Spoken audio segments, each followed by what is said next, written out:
नमस्कार फ्रेंड्स, मी ॲडव्होकेट संजय गुरव. आज आपण भारतीय न्याय संहिता BNS या कायद्यातील कलम 11 या कलमाच्या तरतुदी आज आपण सविस्तरपणे समजून घेणार आहोत. भारतीय न्याय संहिता BNS या कायद्यातील कलम 11 हे दंडाच्या वसुलीच्या कालावधीबद्दल माहिती देते. गुन्हेगाराला केवळ तुरुंगात पाठवून सरकारची जबाबदारी संपत नाही, तर त्याने दंड भरणेही तितकेच अनिवार्य असते, हे कलम स्पष्ट करते. काय म्हटलेलं आहे? गुन्हेगाराला हे कलम काय करतं? तर हे कलम हे दंडाच्या वसुलीच्या बद्दल माहिती देते. गुन्हेगाराला केवळ तुरुंगात पाठवून सरकारची जबाबदारी संपत नाही, तर त्याने दंड भरणेही तितकेच अनिवार्य आहे, हे कलम स्पष्ट करते. कलमाचे नाव काय? 6 वर्षाच्या आत किंवा कारावासाच्या मुदतीत दंड वसूल करणे. मृत्यूमुळे मालमत्ता दंडाच्या जबाबदारीतून मुक्त होत नाही. काय म्हटलेलं आहे? तर 6 वर्षाच्या आत किंवा कारावासाच्या मुदतीत दंड वसूल करणे. मृत्यूमुळे मालमत्ता दंडाच्या जबाबदारीतून मुक्त होता येत नाही. हे कलमाची व्याख्या काय?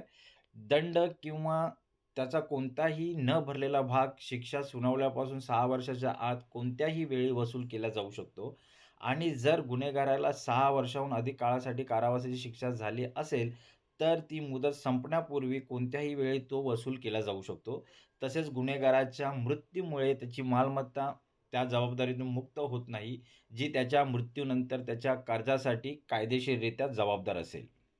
काय म्हटलेलं आहे ह्या कलमामध्ये? तर दंड किंवा त्याच्या कोणताही न भरलेला भाग शिक्षा सुनावल्यापासून 6 वर्षाच्या आत कोणत्याही वेळी वसूल केला जाऊ शकतो. जर गुन्हेगाराला 6 वर्षाहून अधिक काळासाठी कारावासाची शिक्षा झाली असेल, तर ती मुदत संपण्यापूर्वी कोणत्याही वेळी तो वसूल केला जाऊ शकतो. तसेच गुन्हेगाराच्या मृत्यूमुळे त्याची मालमत्ता त्या जबाबदारीतून मुक्त होत नाही, जी त्याच्या मृत्यूनंतर त्याच्या कर्जासाठी कायदेशीररित्या जबाबदार असेल. सोप्या शब्दात समजून घेऊया. या कलमाचे 2 महत्त्वाचे भाग आहेत. वसुलीची मुदत आणि मृत्यूचा परिणाम. तर वसुलीची मुदत काय? जर शिक्षा 6 वर्षापेक्षा कमी असेल, तर कोर्ट 6 वर्षाच्या आत कधीही दंड वसूल करू शकते.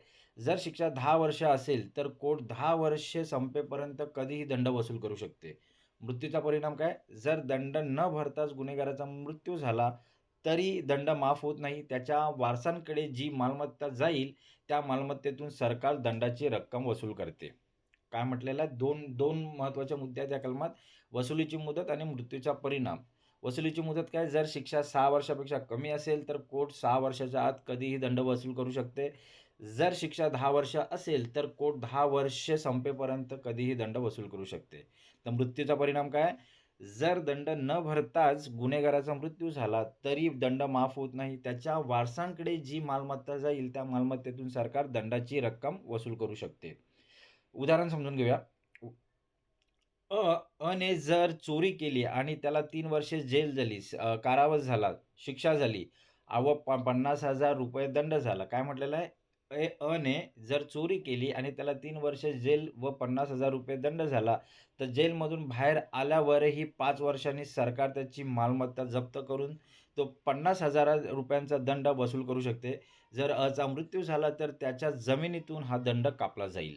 काय म्हटलेलं आहे? उदाहरण काय घेतलेलं आहे? ने जर चोरी केली आणि त्याला 3 वर्ष जेल आणि ₹50,000 दंड झाला, तर जेलमधून बाहेर आल्यावरही 5 वर्षांनी सरकार त्याची मालमत्ता जप्त करून तो ₹50,000 दंड वसूल करू शकते. जर चा मृत्यू झाला, तर त्याच्या जमिनीतून हा दंड कापला जाईल, वसूल केला जाईल. आता हे कलम का बरं अस्तित्वात आलेलं आहे?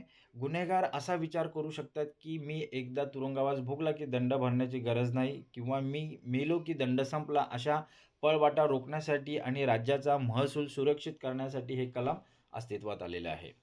या कलमाची उद्दिष्ट काय आहेत? महत्त्व आणि उद्दिष्ट समजून घेऊया. निवारण निवारण गुन्हेगाराला कळावे, की दंडापासून सुटका नाही. पीडिताला भरपाई. अनेकदा दंडाची रक्कम पीडिताला नुकसान भरपाई म्हणून दिली जाते. ती सुनिश्चित करणे. कायदेशीर सातत्य. मृत्यूमुळे गुन्हेगारी स्वरूपाची आर्थिक देणी संपत नाही, हे स्पष्ट होते. आता या कलमासंबंधित लॅटिन मॅक्झिम कोणते आहे? तर हे कलम ॲक्शिओ पर्सनालिस मॉरिशियस कम पर्सोना या तत्वाचा अपवाद आहे. याचा अर्थ काय आहे मराठीमध्ये? तर सहसा वैयक्तिक कारवाई व्यक्तीसोबत संपते, परंतु आर्थिक दायित्व डेट टू द स्टेट संपत नाही. काय म्हटलेलं आहे? सहसा वैयक्तिक जी कारवाई आहे, ती व्यक्तीसोबत संपते, परंतु आर्थिक दायित्व जे आहे ते संपत नाही. कलमाचं उल्लंघन आणि शिक्षा उपाय समजून घ्या. जर 6 वर्षे उलटून गेल्यानंतर आणि जेलची मुदतही संपली असल्यास सरकार वसुलीचा प्रयत्न करत असेल, तर ते या कलमांचे उल्लंघन आहे. काय म्हटलेलं आहे? जर 6 वर्ष उलटून गेल्यानंतर म्हणजे जेलची मुदतही संपली असल्यास सरकार वसुलीचा प्रयत्न करत असेल, तर ते या कलमाचे उल्लंघन आहे. उपाय काय? अशा वेळी वारस आणि आरोपी लिमिटेशन ॲक्टचा आधार घेऊन न्यायालयात वसुली रोखण्यासाठी दाद मागू शकतात. न्यायालयीन प्रकरण आणि निर्णय काय समजून घ्या. जो जुना आय-पी-सी कायदा होता, त्या आय-पी-सी कायद्याचे 70 जे कलम 70 होतं, जे आता बी-एन-एसचे 11 झालेलं आहे. बी-एन-एसनुसार 11 हे कलम झालेलं आहे. अंतर्गत महत्त्वाचा निर्णय आहे. शत्रुघ्न चौहान विरुद्ध भारत सरकार या खटल्यात न्यायालयाने स्पष्ट केले, की दंड न भरल्याबद्दलचा जादा कारावास भोगला तरी मूळ दंड भरण्याची जबाबदारी संपत नाही. काय म्हटलेलं आहे ह्या खटल्यात? स्पष्ट केलं आहे, की दंड न भरल्याबद्दलचा जादा कारावास भोगला तरी मूळ दंड भरण्याची जबाबदारी संपत नाही. निर्णय काय? मालमत्ता जप्ती ही दंडाच्या वसुलीसाठी स्वतंत्र प्रक्रिया आहे. आता ह्या कलमासंबंधित असलेले सांविधानिक कलमे आणि इतर कायदे बघूया. भारतीय नागरिक सुरक्षा संहिता बी-एन-एस-एस कलम 478 ही दंडाची वसुली करण्यासाठी वॉरंट काढण्याची पद्धती याच्यात प्रक्रिया दिलेली आहे.